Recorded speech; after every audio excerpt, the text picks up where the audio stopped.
சில பேருக்கு கதை நல்லா சுத்தும். டைரக்ஷன்ல கொஞ்சம் சொதப்பல் இருக்கும். சில பேரு நல்லா டைரக்ட்ணும். ஆனா, அவங்க கிட்ட கதை சொல்லும்போது அவங்க கொஞ்சம் சொதப்பலா இவங்கள எப்படி ஐடென்டிஃபை பண்ணி, அ இவன் கதை தான் நல்லா சொல்லல. ஆனா எடுத்துடுவான். இவன் நல்லா எடுக்கல. இவன் கிட்ட அவசரப்பட்டு கதைய கேட்டு இம்ப்ரெஸ் ஆயிக்கிறேன்.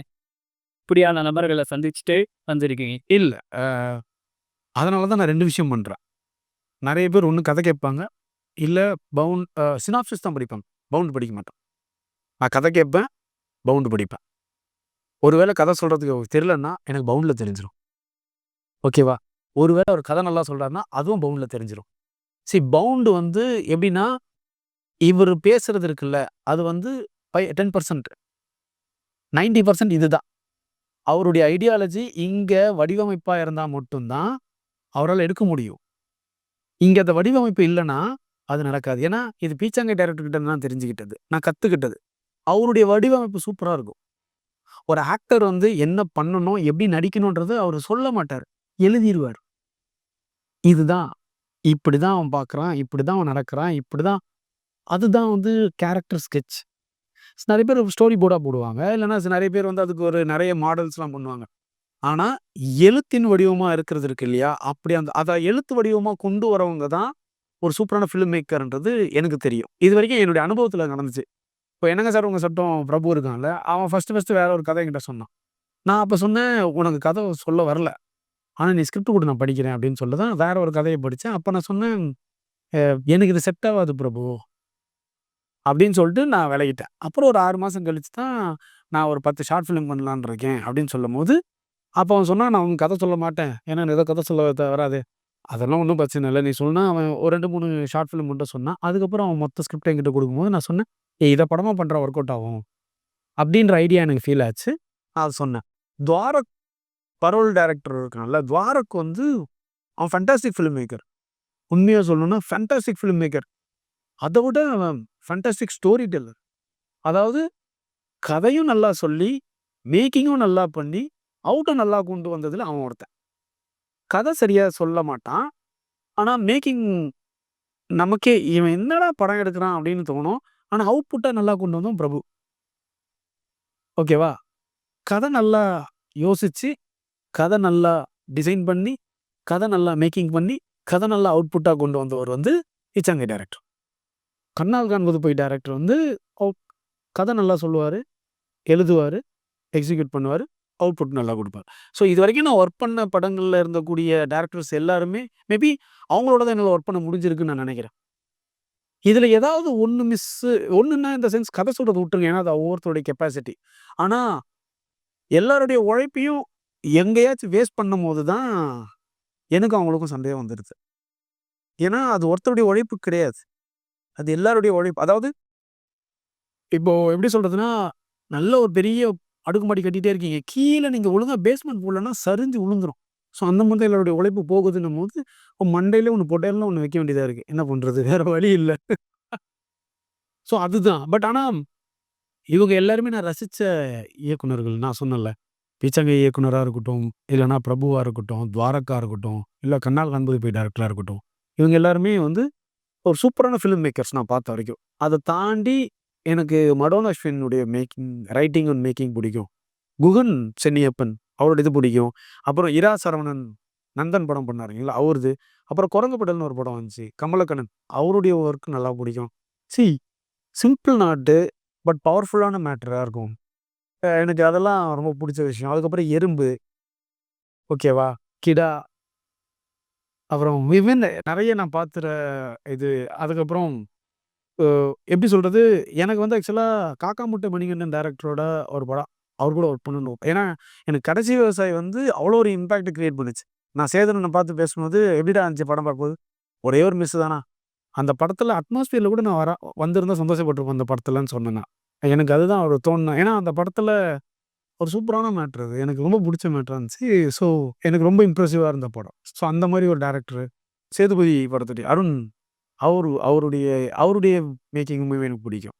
ஸோ, நான் ஒர்க் பண்ண டைரக்டர்ஸ தாண்டி நல்லா பண்ணக்கூடியவங்க இவங்கள்லாம்னு எனக்கு ஃபீல் ஆன ஒரு விஷயம். பெரிய இயக்குனர் வந்து அப்ரோச் பண்ணா, சரி ஓகே. லேடீஸ் தான் அப்படின்னா அந்த மாரி நடிப்பீங்களா? என்ன பொறுத்தவரைக்கும் ஷார்ட் ஃபிலிம், ஃபீச்சர் ஃபிலிம் வேற வேற இல்ல. ஃபிலிம் 10 நிமிஷம், 2 மணி நேரம். அந்த மாதிரி அவங்க இயக்குனர்கள். இங்க ஜெண்டர் வரவே வராது. என்ன பொறுத்தவரைக்கும் தே ஆர் டைரக்டர்ஸ். அது மேலா இருந்தாலும் சரி, ஃபீமேலா இருந்தாலும் சரி, என்ன பொறுத்தவரைக்கும் தே ஆர் டைரக்டர்ஸ். ஸோ கதை நல்லா இருக்கு அப்படின்ற பட்சத்துல, ஒரு நடிகனுடைய வேலை என்னன்னா, நல்ல கதைய சூஸ் பண்ணி நடிக்கிறது. அவங்க யார் பண்ணாலும் பிரச்சனை இல்ல.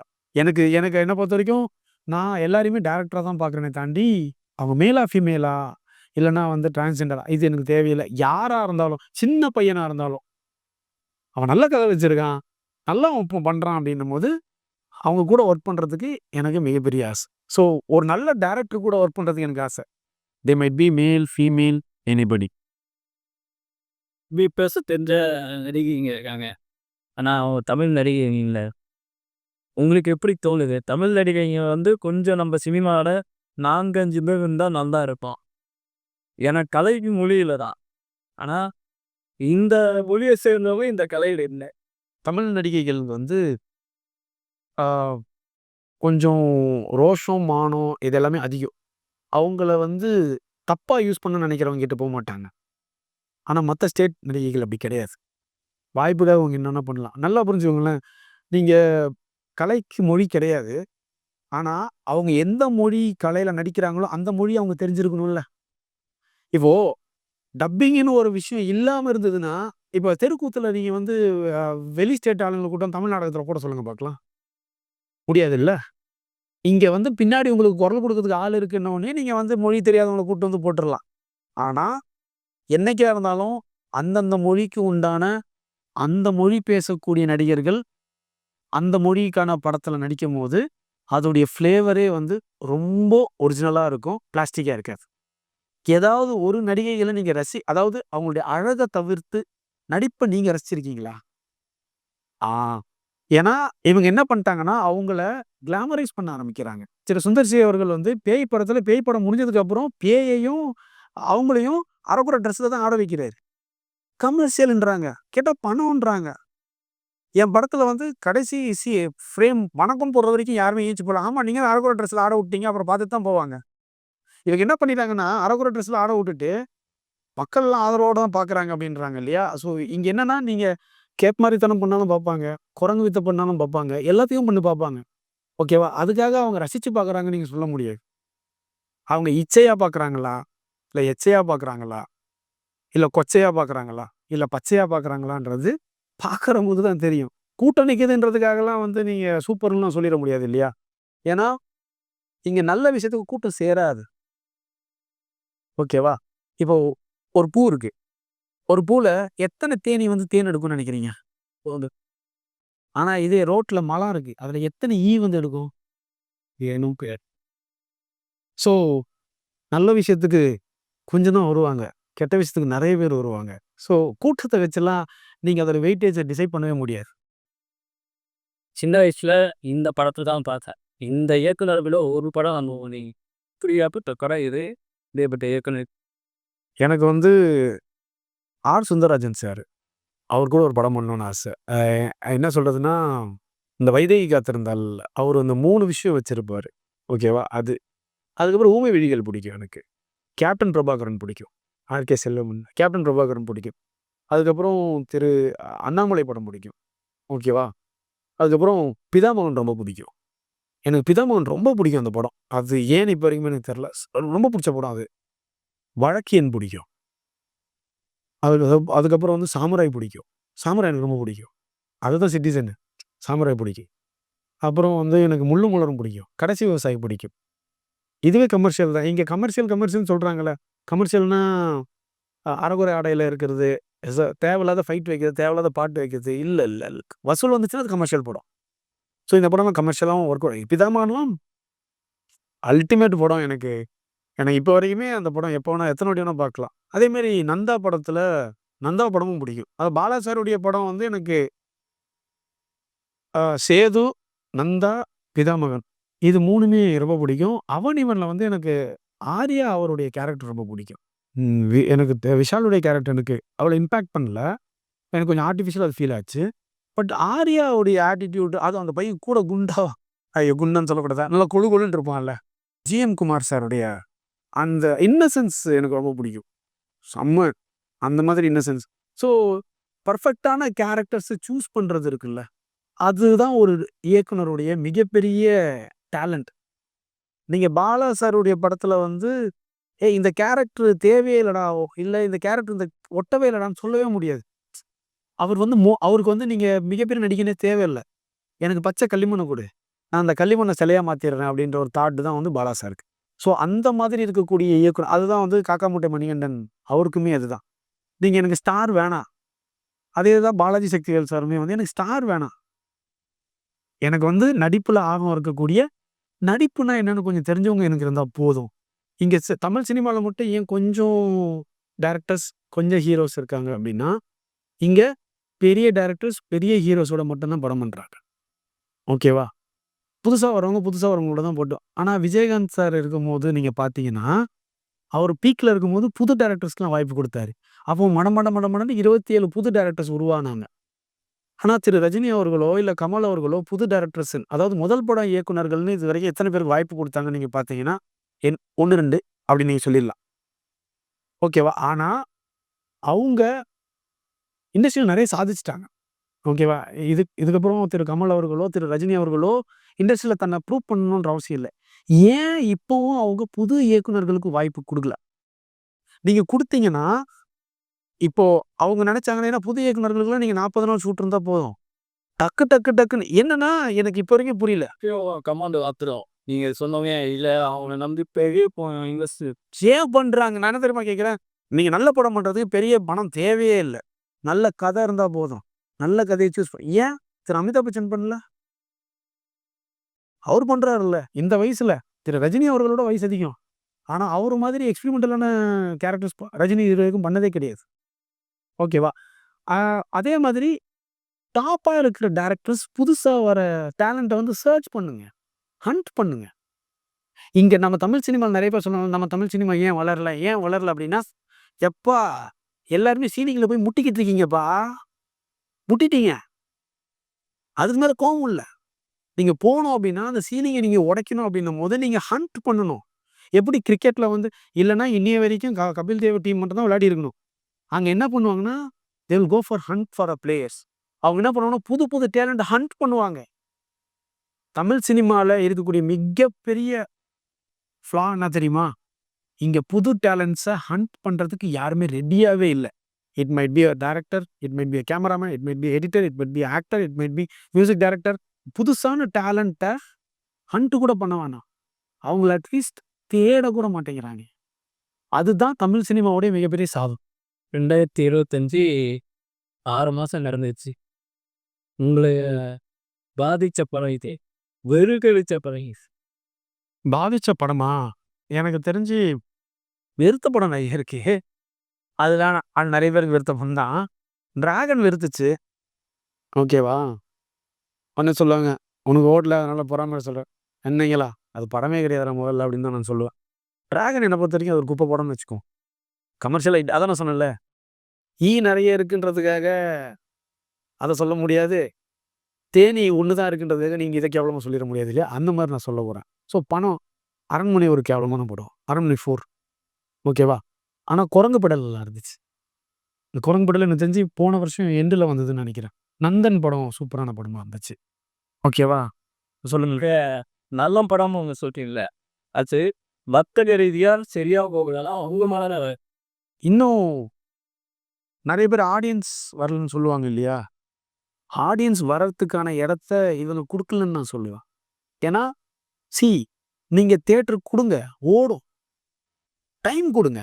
இந்த மாரி ஒரு படம் வந்திருக்குன்னு தெரிஞ்சு அவங்க தியேட்டருக்குள்ள வர்றதுக்கு ஒரு டைம் குடுங்க. அத குடுக்காம ஆடியன்ஸ் வரலன்னு சொல்லாதீங்க. இதே நான் என்ன கேட்கிறேன்னா, வேட்டையன் படம் ரிலீஸ் ஆன 3வது நாள் கூட்டமே வரல. ஆனா அந்த படத்த மட்டும் தூக்கல. ஓகேவா? ஆனா புதுசா வரவங்களுடைய படம், அவங்க யாருன்னே தெரியாம அவங்க கொஞ்சம் கொஞ்சமா தான் கூட்டம் கூட்டு வராங்க. ஆனா நீங்க தூக்குறீங்க. இத அனாந்தரமா ஆடியன்ஸ் வரல. அப்ப வேட்டையன் கூட தான் ஆடியன்ஸ் வரல. அப்ப தூக்க வேண்டியது தானே? ஏன் 2 வாரம் மட்டும் ஓட்டுனீங்க அத? இப்படி கேட்க தோணணும் நமக்கு. இந்த வருஷத்துல வந்த கேவலமான படங்கள்ல தக் லைஃப் ஓகேவா? அப்புறம் வந்து திரு தனுஷ் தேவரது ஒரு படம் வந்துச்சு. குபேரன். அதுக்கு முன்னாடி ஒரு படம் வந்துச்சு. Captain Miller. அது ஆக்சுவலா ஜக்கி வாசுதேவ். எனக்கு கடைசியில அத கோவணனாரேன்னு சொல்லி காமிக்கும்போது ஜக்கி வாசுதேவ் மூஞ்சி தான் வந்துச்சு. என்னடா கடைசியில கிச 2 1/2 மணி நேரம் ஜக்கி வாசுதேவுடைய ப்ரமோஷன் வீடியோவா மாறிச்சேன்னு தான் எனக்கு ஃபீல் ஆச்சு. சரி, ஆ லிட்டரலா மறைமுகமா மக்களுக்கு வந்து ஆர்எஸ்எஸ் உடைய சித்தாந்தத்த வந்து திரு ரஜினி அவர்களோ, திரு தனுஷ் அவர்களோ திணிக்கிறாங்க. ஏன்னா, ஆர்எஸ்எஸ் உடைய கைப்பாவையா தான அவங்க இருக்காங்க. அ அதுக்கப்புறம் இன்னும் ஒரு படம் ஒண்ணு வந்துச்சு. ரெட்ரோன்னு ஒரு படம் வந்துச்சு இல்லையா? அதுவுமே எனக்கு புடிக்கல. பிகாஸ் அ அதுவுமே வந்து லிட்டரலா கிருஷ்ணலீலைய வந்து திணிச்சது. ஐ ஹேட் தட். ஏன்னா, நம்ம எங்கெங்கேயோ போயிட்டு இருக்கோம்டா. இன்னமும் மச்சத்த வச்சு சூலத்த வச்சு திரியாதீங்கடான்றது தான் தாட்டு. ஓகேவா? ஆ வொர்ஸ்ட் படங்கள் இதெல்லாம். அதே திரு சூர்யாது இன்னொரு படம் கங்குவா. பட் எனக்கு அந்த படத்துல எஃபெக்ட்ஸ்க்கு ஒர்க் பண்ணாங்கல்ல. அவங்களுடைய உழைப்பு எனக்கு ரொம்ப புடிச்சிருந்தது.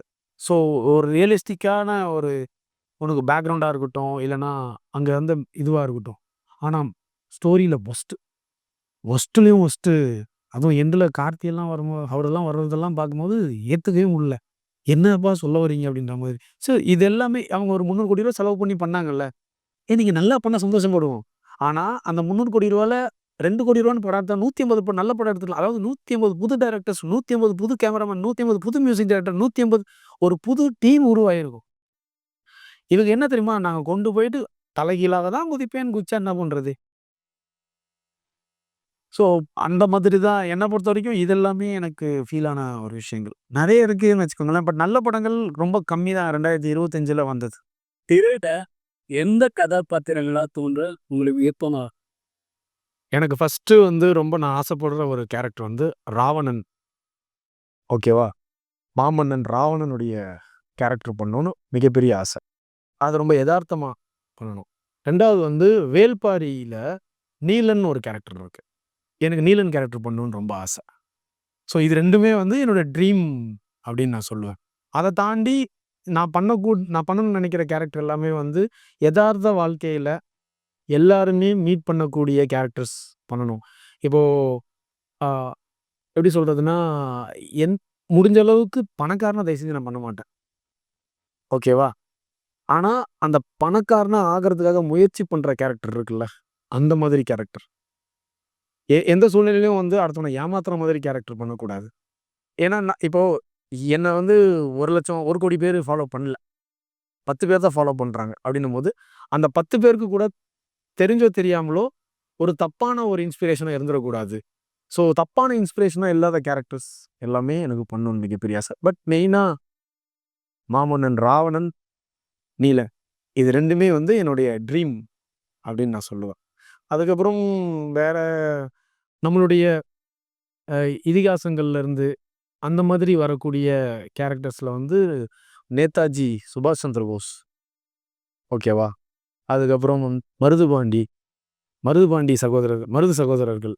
ஸோ இந்த மாதிரி கேரக்டர்ஸ்லாம் வந்து எனக்கு பண்ணணுன்ற அதாவது சுதந்திர போராட்டத்தில மட்டும் இல்லாம, ஒரு மிகப்பெரிய வீரர்களா இருந்த அத்தன பேருடைய கேரக்டர்ஸ் பண்ணணும்னு ஒரு மிகப்பெரிய ஆசை. ஏன்னா, அத்தன கேரக்டர் பண்ணும்போது ஒவ்வொருத்தருக்கும் ஒவ்வொரு வடிவமைப்பு குடுக்கணும்போது, என்ன நான் வடிவமைச்சுக்கிறதுக்கான விஷயம் இருக்கும்.